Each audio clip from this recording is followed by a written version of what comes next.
말라기 1장 11절부터 14절까지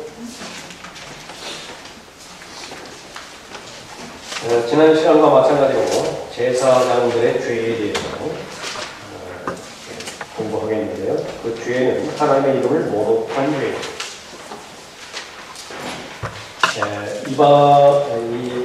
이스라엘이 하나님의 이름을 모독한 결과 하나님께서는 11절부터 14절까지 내용이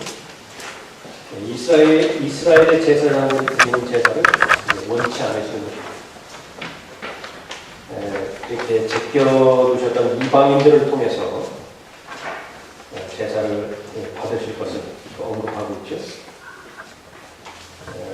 그 내용은 그러면 어떻게 해서 하나님의 이름을 모독하게 되었는가?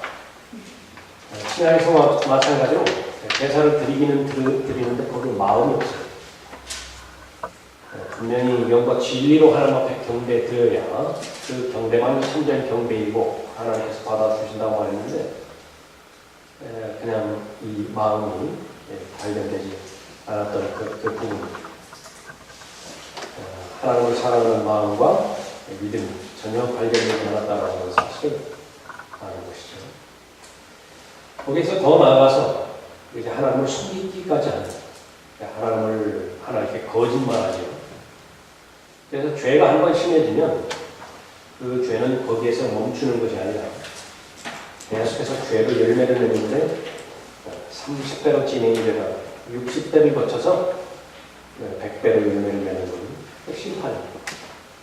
배교의 절정을 향해서 나아가는 것이죠. 자, 11절 보시죠. 이는 해 뜨는 때부터 해 지는 때까지 내 이름이 이방인들 가운데서 위대하게 될 것이기 때문이다. 각 처에서 내 이름이 향을 피우니 내 이름의 향을 피우며 순결한 제물이 드려질 것이니 이는 내 이름이 이방 가운데서 위대하게 될 것임이라 만군의 주가 말하노라.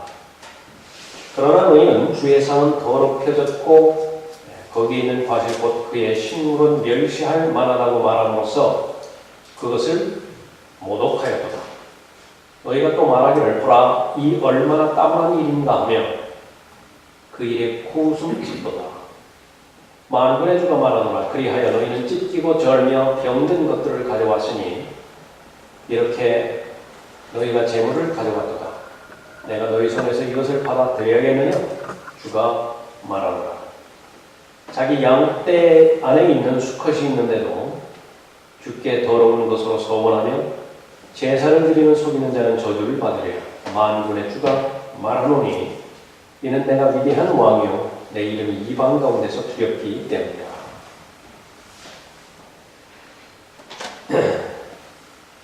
11절에서는 이스라엘의 제사장들이 있는 제사를 거부하는 것을 말하는 것이죠. 이는 내 이름이 이방 가운데서 위대하게 될 것입니다. 이것은 신약의 로마서 11장에 기록되어 있는 것처럼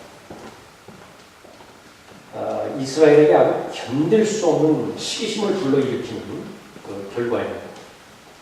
마땅히 자기 자리임에도 불구하고 자기 위치임에도 불구하고 그것을 하나님께서 대체시켜드린 거죠.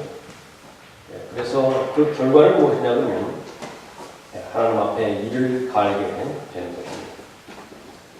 앞으로 이방 민족들이 유대인들을 대신해서 이스라엘을 대신해서 세계 각처에서 순결한 제물, 거룩한 제물이고 깨끗한 제물이죠. 그것을 드리게 하겠다. 우리가 계속 알아야 되는 것은 한 번 하나님 앞에 쓰임받을 기회가 주어졌을 때 그 기회야말로 비교할 수 없는 특권이라고 하는 사실이죠. 그런데 그것이 거부되었다고 한다면 자신의 잘못으로 인해서 거부가 되었음에도 불구하고 거부당하기 전까지는 그 심각한 결과는 몰라요. 일단 거부당하지? 그러면 이제 카인같이 되는 거예요. 카인같이 되지 말라고 그랬잖아요. 근데 카인은 어떻게 됐어요? 자기가 제물을 드렸는데 하나님께서 거부해버렸어요. 하늘에서 불을 내리지 않으셨던 것이죠. 그것보다 큰 분노는 없어요. 사람들이 품는 분노 가운데서. 근데 그것은 자업자득이. 그러지 말라는 거예요. 이스라엘은 얼마나 많은 경고를 하나님께서 주셨습니다. 그러나 그렇게 되지 않았죠. 11절을 통해서 이방인들을 향한 하나님의 계획을 보여주시죠.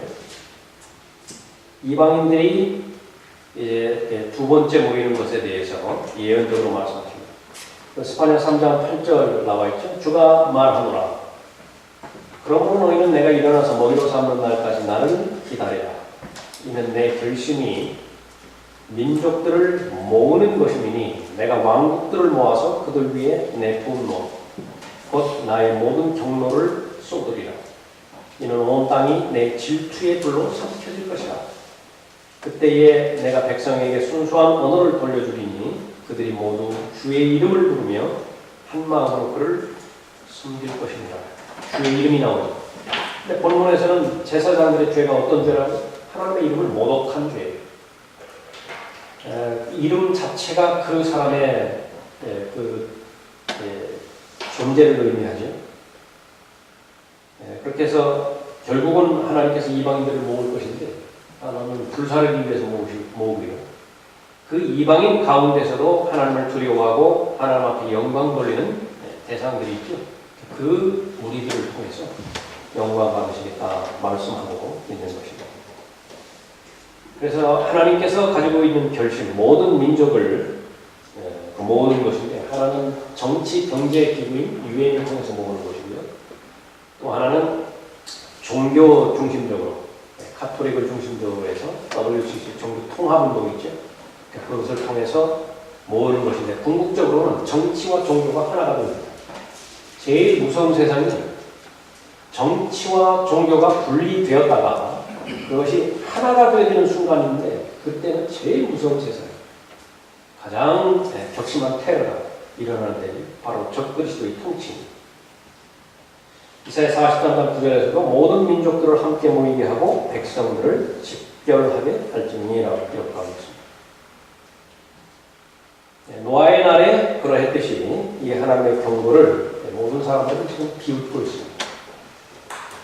지금 얼마만큼 사람들의 힘과 노력으로 바벨탑을 거의 완성 단계에 이르렀다고 생각하고 있습니다. 계속해서 바벨탑 쌓는 것입니다.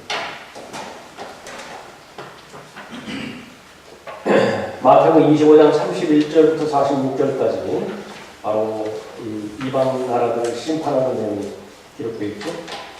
그 심판을 통과한 백성이 있습니다. 양에 속한 민족이죠. 그 사람들을 백성이라고 부릅니다. 그 백성들에게 바로 바벨탑 이전의 언어, 순수한 언어 상태로 되돌리신다라고 하는 사실을 언급하고 있죠. 각처에서 내 이름에 향을 피우며 순결한 제물이 드려질 것이니 이는 내 이름이 이방 가운데서 위대하게 될 것입니다. 그 각각의 상황들을 보면 각처의 이방인들은 예루살렘에 있는 성전으로 올 것입니다. 이사야 2장에서 예언되어 있죠. 2장 2절 3절 마지막 날들의 주의 전의 산이 산들의 정상에 세워질 것입니다. 여기서 말하는 산들은 각 왕국들을 비유적으로 언급하고 있죠. 작은 산들 위에 높아지니 모든 민족들이 그곳으로 몰려들 것이다. 많은 백성이 가며 말하기를 너희는 오라. 우리가 주의 산에 야곱의 하나님의 전에 올라가자. 그리하면 그가 그의 길을 우리에게 가르치실 것이며 우리는 그의 길에서 행하리니 이는 율법이 시온에서 나오며 주의 말씀은 예루살렘으로부터 나올 것입니다.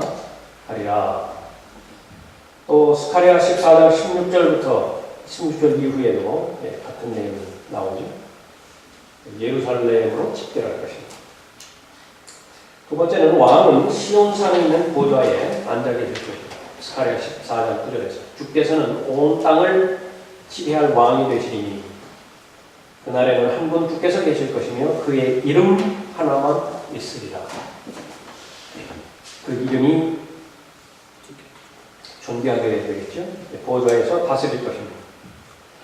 누가복음 1장 32절 32절에 보면 예수 그리스도께서 다윗의 왕국에 앉으셔서 다윗의 보좌에 앉으셔서 영원 무궁토록 통치하실 것을 말씀하고 있죠. 실제적인 다윗이 앉았던 보좌, 그 보좌에 예수 그리스도께서 앉으시면 그 다윗의 보좌는 주의 보좌로 이름이 바뀝니다. 그렇게 해서 1000년 동안 왕국이 통치되는 것입니다. 시편 2편 6절에서도 내가 나의 거룩한 산 시온 위에 내 왕을 세우도다 말씀하시고요. 예수 그리스도께서 1000년 왕국 때에 통치하는 그 통치 체제는 철저한 군사 독재 체제예요. 예수 그리스도를 따르는 하나님의 자녀들, 하나님의 말씀에 순종하는 자들에게는 목자와 양의 관계이지만 그 1000년 왕국 동안에도 마음의 변화 없이 예수 그리스도를 대적하는 상태에서 1000년 왕국에 유입된 존재들이 있죠. 그 존재들은 속으로 계속해서 이를 갈고 있는 것입니다. 왜냐하면 지금까지 경험해보지 못한 군사 독재 체제이기 때문에 그런 것입니다. 다윗의 보좌를 주의 보좌로 바꾸실 것이다. 예레미야 22장 2절 3절에서는 오 다윗의 보좌에 앉은 유다 왕이여 그렇게 언급하고 있고요. 솔로몬을 언급하고 있는 것입니다. 열왕기상 2장 12절에서 솔로몬이 그의 아버지 다윗의 보좌에 앉으니 그의 왕국이 크게 견고해지니라. 솔로몬이 다윗의 보좌에 앉았죠. 그런데 그 보좌를 바로 역대기상 29장 23절에서는 주의 보좌에 앉았다 이렇게 언급하고 있습니다. 솔로몬이 그의 아버지 다윗을 대신하여 왕으로서 주의 보좌에 앉으니 번영을 이루었으며 온 이스라엘이 그에게 복종하였더라. 예레미야 3장 17절에서도 그때의 사람들은 예루살렘을 주의 보좌라 부를 것이며 더 이상 다윗의 보좌라 부르지 않아요.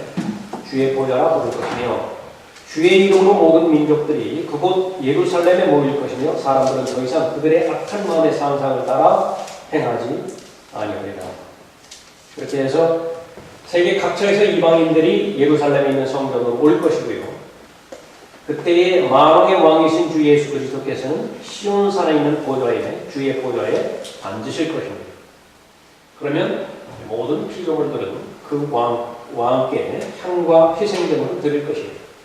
에스겔 40장부터 46장까지 이렇게 나와 있죠. 그래서 11절에서 언급하고 있는 것은 바로 하나님의 이름을 모독한 이스라엘 제사장들의 죄에 대해서 심판하시는데 그 심판의 첫 번째 무엇이냐면 제사장들의 그 제사를 더 이상 안 받아. 그래서 제사장을 대체시켜버립니다.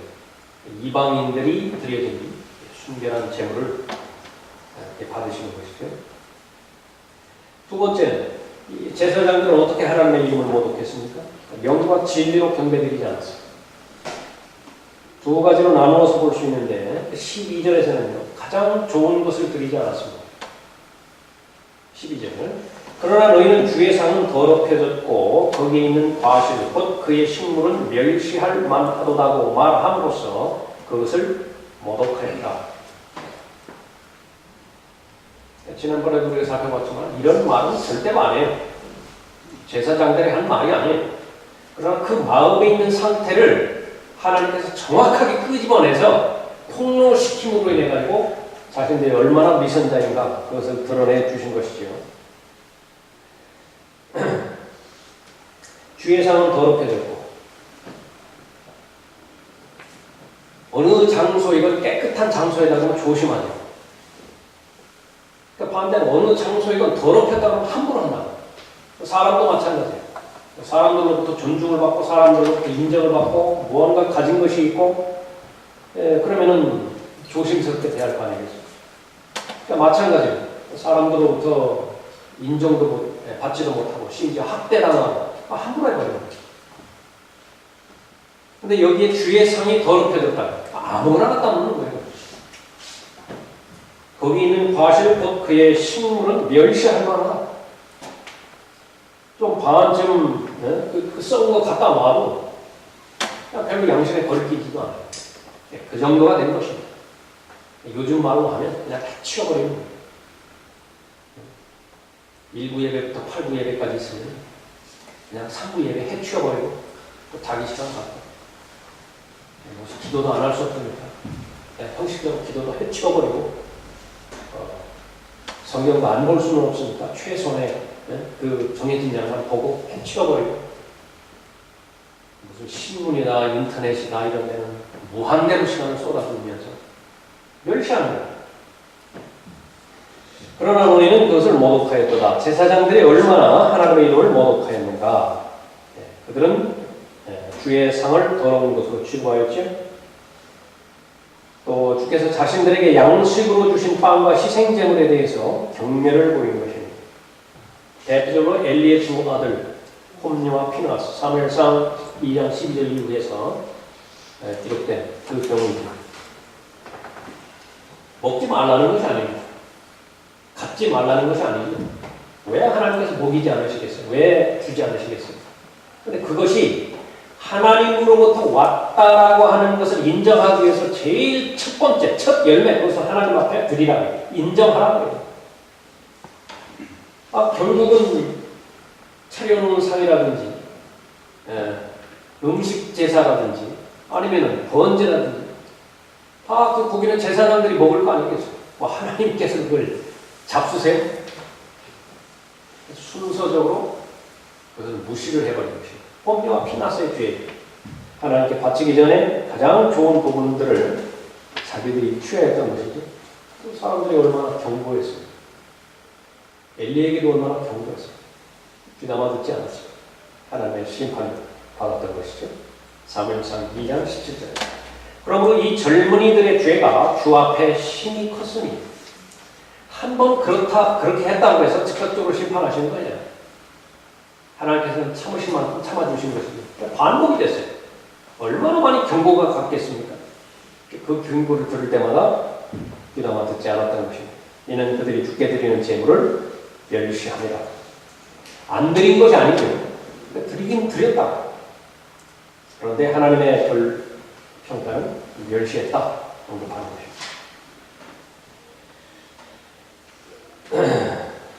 두 번째는 무엇이냐면 하나님을 사랑하는 마음과 믿음이 없어요. 13절에서 말하는 것이 그것입니다. 하나님께서는 그 마음을 보시는 분이십니다. 그래서 하나님을 사랑하되 돈으로 사랑하지 말고 행동으로 사랑하지 말고 마음으로 사랑하라고 했죠. 혼을 다하여 생각을 다하여 지성을 다하여 사랑하라고 말씀하셨다. 근데 이 제사장들은 여기서 실패해버렸어요. 그 실패한 결과 어떻게 했습니까? 형식적이 되어버리고 종교적이 되어버렸죠. 하나님께서 가장 싫어하는 것이 반대로 마귀가 가장 좋아하는 것입니다. 마귀는 형식적이고 종교적인 것. 그것이 마귀가 휘젓고 돌아다니는 자신의 놀이터 활동 영역이 된 것이죠. 13절에 너희는 또 말하기를 보라 이 얼마나 따분한 일인가. 똑같아요. 이런 말 절대로 안 해요.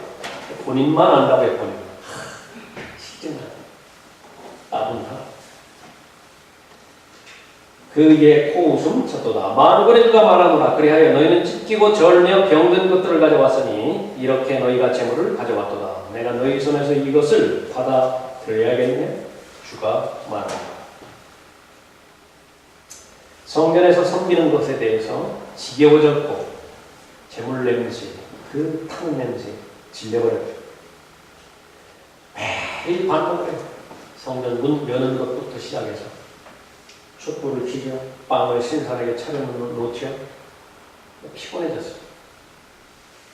정해진 시간에 기도를 위해서 향을 피우는 일에도 피곤해졌습니다. 제물을 드리는데 정돈을 해야 될 거 아니겠습니까? 깨끗하게 해야 되죠. 나쁜 것들은 성전 밖에서 태워야 되죠. 따분해져가기만 했던 것입니다. 또 자기들이 먹을 음식을 마련하는 일에도 따분해져 갔어요. 얼마나 배불렀으면 자기들이 먹을 음식을 마련하는데도 따분해졌겠습니다. 배부를 대로 배부른 거예요. 그 예를 보여주는 것이 바로 이스라엘 자손이 40년 동안이나 먹었던 만나에 대해서 불평한 것입니다. 민수기 21장 5절에서 백성이 하나님과 모세를 거역하여 말하기를 어찌하여 당신들은 우리를 이집트에서 데리고 나와 광야에서 죽게 하나이까. 여기는 먹을 것도 없고 물도 없습니다. 사실인가요? 40년간 마실 물이 없었나요? 우리 혼이 이 보잘것없는 음식을 싫어하나이다. 네. 하나님께서 주시는 것 가운데서 차선이 있을 리가 없잖아요. 하나님께서 구름 기둥과 불 기둥으로 인도해 주셨다고 하면 그것은 원자력 발전소를 통해서 생산해내는 전기보다 더 좋은 거예요. 차선은 주지 않으세요. 최선만 주신다. 만나 역시 마찬가지고 매출하기 역시 마찬가지고. 그런데 바로 홍해를 건넌 뒤에 3일이 지나지 않았어요. 홍해의 그 역사를 출애굽기 15장에서 민족 전체가 춤을 추면서까지 집단적으로 찬양해놓고 3일이 지나지 않고서 불평불만으로 돌아가는데 끝이 없어요. 그 불평불만. 어디에 문제가 있어요? 마음의 문제가 있어요. 하나님은 영원되시고 하나님은 살아계신 분이시죠. 그 분께서 베풀어 주신 은혜에 대해서 내가 사실로 받아들여졌다고 한다면 그것을 입증하는 것은 제일 종착지가 바로 마음이에요. 반드시 감사가 확인이 되고 그 마음에 있어서는 무엇을 말씀하셨든지 순종할 준비가 되어 있어요.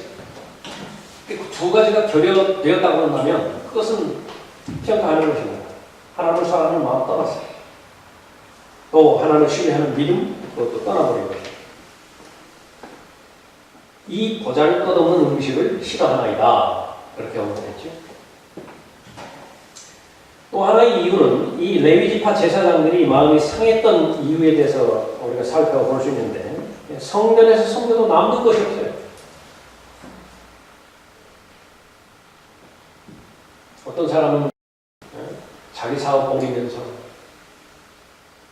또 좋은 연봉이 보장받는 직장 다니면서 잘 섬겨요. 근데 하나님께 헌신한 자신을 생각해 봤더니 무슨 연봉이 있어요? 뭐가 있어요? 아무런 유업이 없어요. 그것을 주신 하나님의 동기와 하나님의 목적도 최선이죠. 각 사람이 최선의 것들을 주시는데 그 최선의 것을 주신 것을 의심해버리고 나중에는 불신한 거죠. 거기에 걸려는 거예요. 신명기 10장 9절에서 그러므로 레위는 그의 형제들과 더불어 몫이나 유업도 없으니 주 너희 하나님께서 그에게 약속하신 대로 주가 그의 유업입니다. 이것보다 더 큰 유업이 어디 있어요? 하나님 자신이 유업이라고 그렇게 말씀해 주셨는데 이 레위인들은 땅을 달라고 땅을. 다른 집파들은 땅 다 나눠주면서 왜 나는 땅 먹는 거야? 마치 그 집 나간 아들 탕자에 형의 마음을 흡사하고 아버지가 말하는 너한테는 되어 있지 않느냐? 그게 무슨 소리야? 11조를 레위인에게 주셨던 이유 바로 그것 때문에 주셨던 것이죠. 하나도 감사하지 않았던 것입니다. 신약적 적용은 무엇입니까? 선을 행하다가 낙심하지 말지니 쓰러지지 아니하면 때가 되어 거두리라. 갈라디아서 6장 9절 말씀입니다. 낙심하지 말지니라고 하는 말은 따분해지지 말지니 그 말하고 같은 말입니다. 무엇 때문에 따분해집니까? 믿음이죠. 믿음의 대상 가운데 하나가 주님을 섬긴 결과에 대한 사실을 계속 올인하고 있는 것입니다. 지금 내가 이 자리에서 주님을 섬겼다고 한다면 이 자리에서 보상해달라는 거예요. 근데 예수님께서는 몇 번 말씀하셨잖아요. 그렇게 하면 네 상이 이미 받아버린 것이다. 왜 그렇게 해놓고서 30배만 받고 만족할 것이냐? 100배가 기다리고 있는 거죠. 100배 받아야 될 거 아니에요. 그럼 100배 받으려면 이제 어떻게 되는 것이에요? 그걸 믿을 수 있어야 돼요. 여기서도 보상해 주시지만 온전하게 보상해 주시지 않는다. 완전하게 보상해 주시는 것은 언제입니까? 재림하실 때. 재림하실 때 그분과 함께 받으시는 것은 마태복음 6장 19절에서 너희 자신을 위하여 땅에다 보물을 쌓아두지 말라. 거기는 좀과 녹이 해치며 또 거기는 도둑들이 뚫고 들어와서 도둑질하느니라. 오히려 너희 자신을 위하여 하늘에다 보물을 쌓아두라. 거기는 좀이나 녹이 해치지도 않으며 또 거기는 도둑들이 뚫고 들어오지도 못하고 도둑질도 못하고 너희 보물이 있는 곳에 너희 마음도 있느니라. 디모데후서 2장 10절에서도 우리가 참으면 우리도 그와 함께 참으면 우리도 그와 함께 다스릴 것이요 공급하고 계속 어디를 겨냥하고 있습니까? 다가오는 세상이에요. 다가오는 세상이 진짜 세상이에요. 그런데 그 다가오는 세상에 있어서의 결과는 이 세상에서 결정하는 거죠. 얼마만큼 잘 대비하고 준비하는 것이냐. 그것을 성경은 계속해서 언급하고 있습니다. 지금은 바로 십자가를 지고 주님을 따라가는 때, 그러면 바로 예수 그리스도께서 재림하실 때의 영광의 멸류관 포함해서 5가지 멸류관으로 대표되는 상과 유업과 보상을 받게 되는 것인데, 레위인들이 이것을 안 믿었어요. 현실에만 급급해버리는 것입니다. 그리하여 너희는 찢기고 절며 병든 것들을 가져왔으니, 가장 좋은 것을 주님께로 가져왔어야 됐죠. 민수기 18장의 12절 이후에 보면 처음에는 다 그렇게 됐어요. 말씀하실 때 가장 좋은 것, 식물로 말하는 첫 열매를 그것들을 잘 받쳤죠. 그러나 지금 말라키에 와서는 이 유대인을 다 어겨버린 것입니다.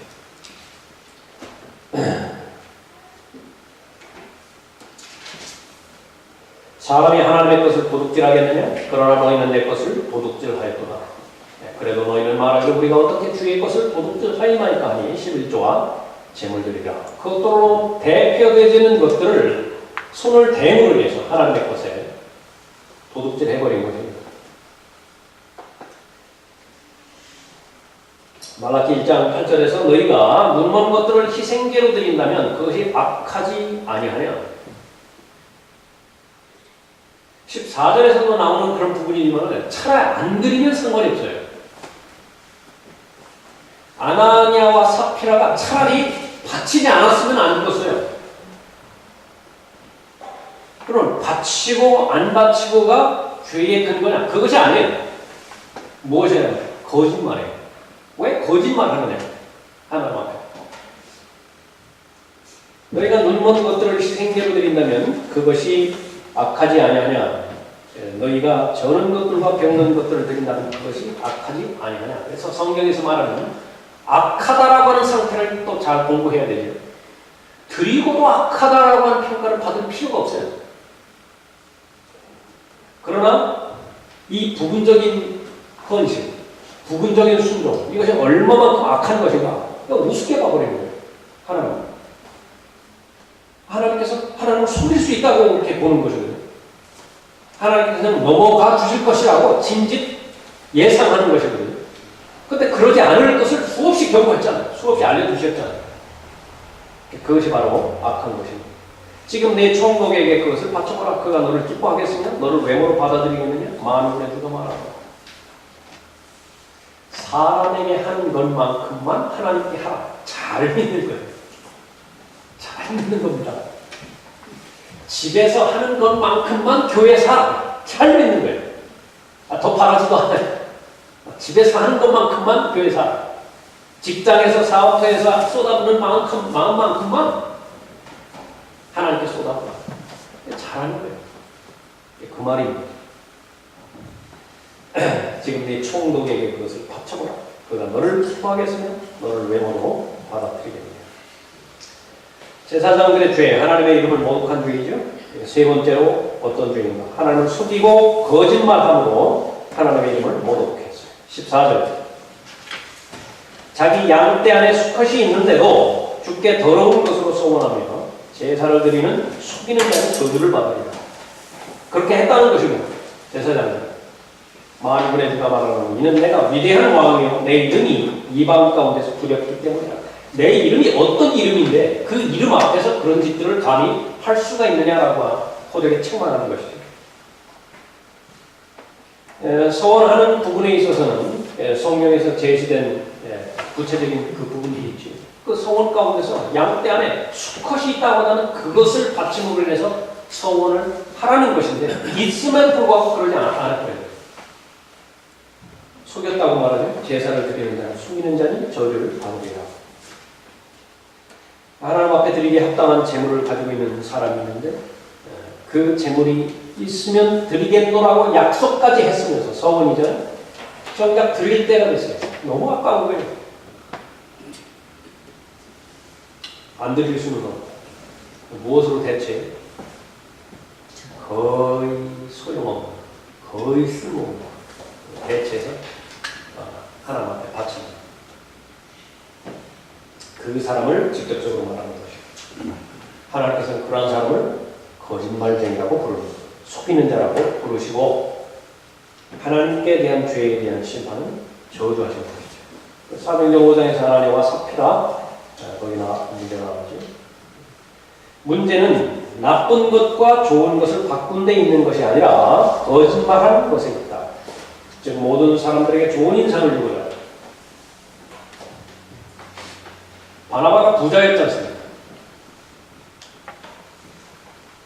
그래서 자기 그 재물을 바쳐서 가난한 사람들을 도왔잖아요. 사람들이 얼마나 칭송을 하고 칭찬을 해요.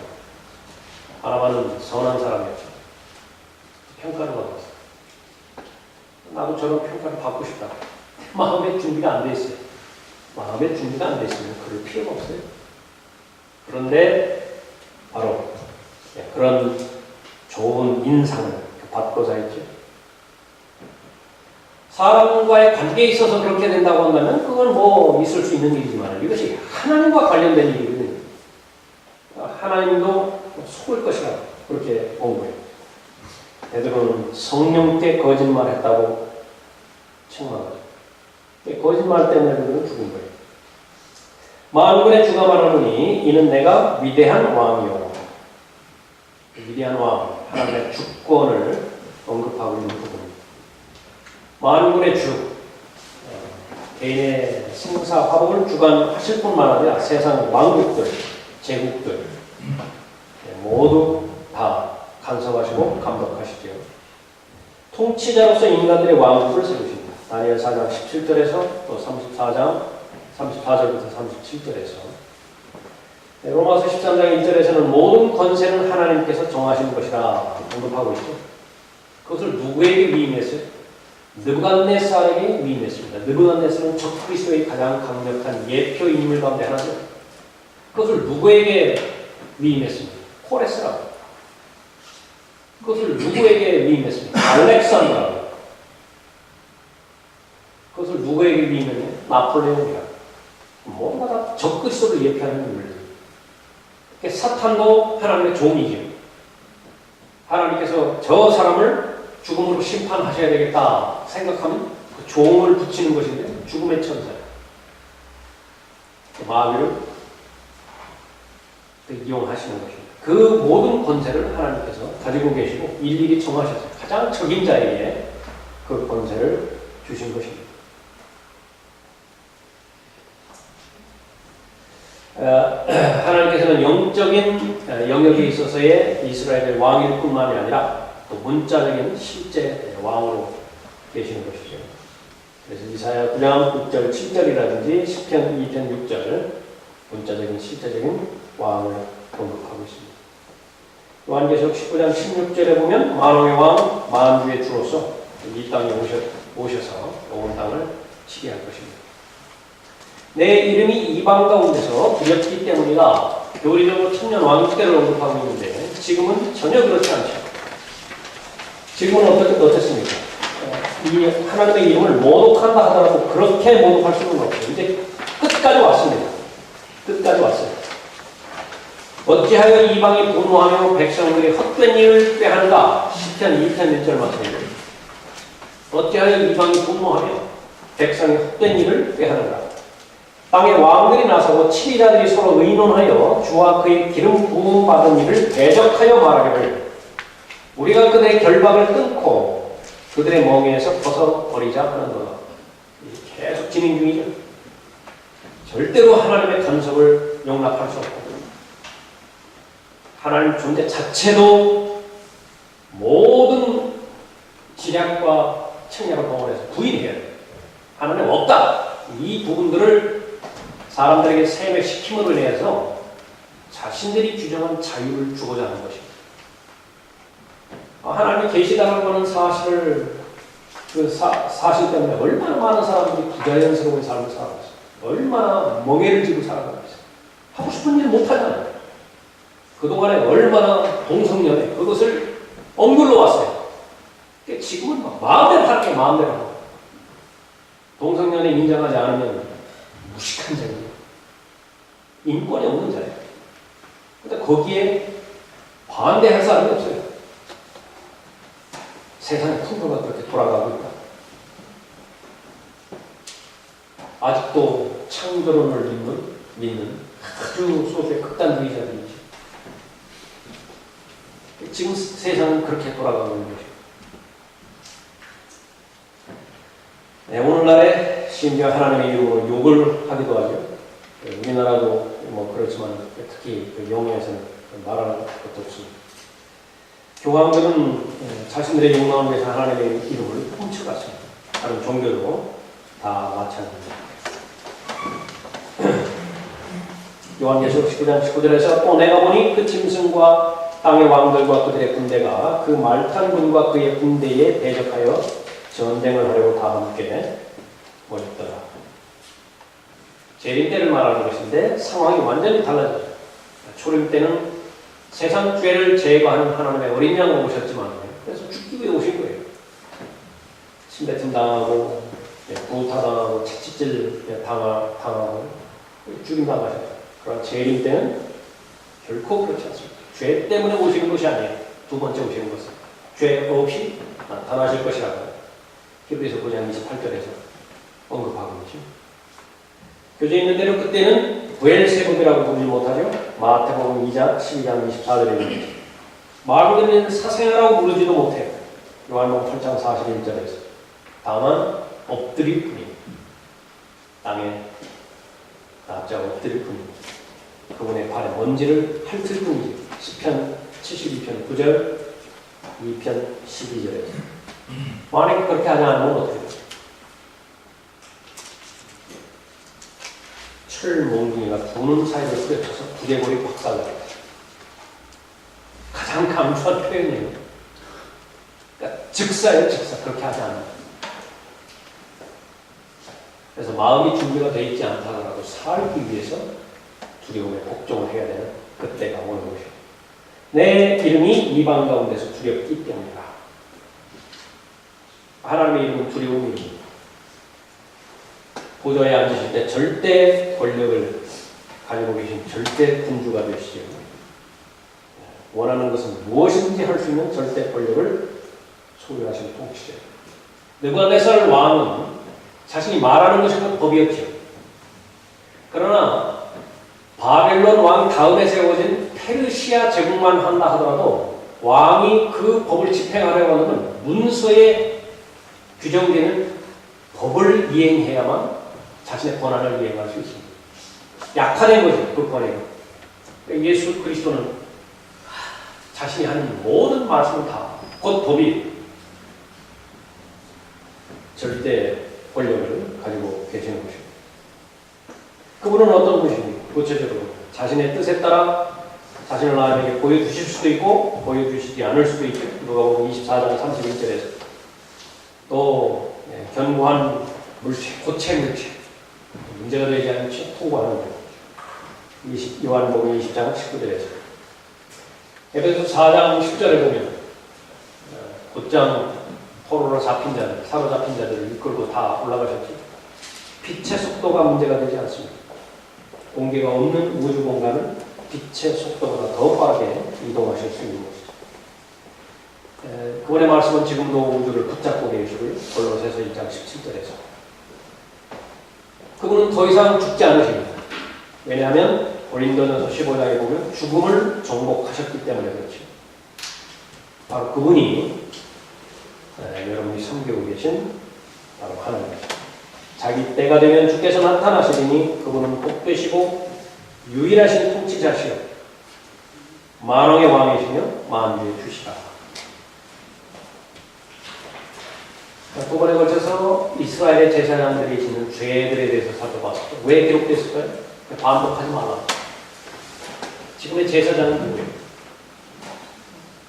여러분이십니까? 제사장. 제사장은 재물을 드리는 사람을 말하는 거죠. 없는 건 원하지 않습니다. 없는 거 바치라고 하는 거예요. 아니, 구약이나 신약이나. 뭘 바쳐요? 제일 먼저 하나님께서 원하시는 것이 무엇이에요? 마음이죠. 그 마음을 하나님 앞에 바쳤다는 것을 입증해야 되죠, 우리가. 몸입니다. 그리스도는 구원받은 다음에 움직이지 않는 것은 믿음이 아니라 아주 결론을 내버려요. 몸으로 하는 것만 믿음이에요. 구원받기 위해서 몸이 움직여야 될 필요는 없지만 구원받은 다음에 몸을 움직여야 돼요. 몸을 하나님 앞에 드려야 돼요. 그 자리에 있으라면 있어야 되고 그쪽으로 가라고 하면 가야 되고 그것을 말하라고 하면 말해야 되고 귀를 닫으라고 하면 귀를 닫아야 돼요. 그것이 바로 제사장의 영적인 제물로 나아가는 그런 사람입니다. 우리에게 시간을 주셨죠. 우리에게 물질을 주셨죠. 건강과 체력을 주셨죠. 인정하는 것입니다. 소유권에 대해서 절대로 범법행위 저지르는 것이 아닙니다. 내 소유가 아니에요.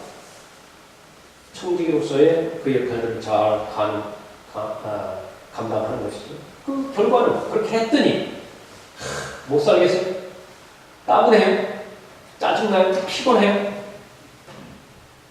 그렇다고 한다면 하나님의 말씀 거짓이겠죠. 성령 안에 의와 화평과 기쁨으로 채워주신다고 말씀하셨잖아요. 그것만 가지고 예수 그리스도 섬기라고. 그거 없는데도 예수 그리스도를 섬기려고 한다고 한다면 하나님을 모독해도 그렇게 모독하는 것 없어요. 자기 노력으로, 자기 능력으로 해놓고 하나님의 은혜라고 그렇게 거짓 고백을 하는 것인데, 거짓 증거를 하는 것인데 하나님의 명예가 어떻게 되겠어요? 하나님은 간섭한 적이 없는데, 하나님은 도와준 적이 없는데 하나님께서 도와주셨다. 이사야 64장 6절에 그것은 더러운 걸레예요. 더러운 걸레로 하나님 앞에 펼쳐놓고서 하나님께서 입혀주신 옷이에요. 그런 수치스러운 그런 그 불명예가 어디 있겠습니까? 그 사람은 그렇게 진정으로 하나님 앞에 드려진 제물을 드렸다고 하면 마음의 변화로 인해서 찬양을 하나님 앞에 드릴 것이다. 다른 사람은 없는 대상이 절대로 이익의 대상으로 그래서 계산하지 않아요. 그냥 주기 위해서 나는 여기 존재하는 것입니다. 내가 덕을 보기 위해서 존재하는 것이 아니고 선행이 다른 사람을 위한 선행의 제물을 하나님 드리고 그리스도께로 인도한 혼들이 있죠.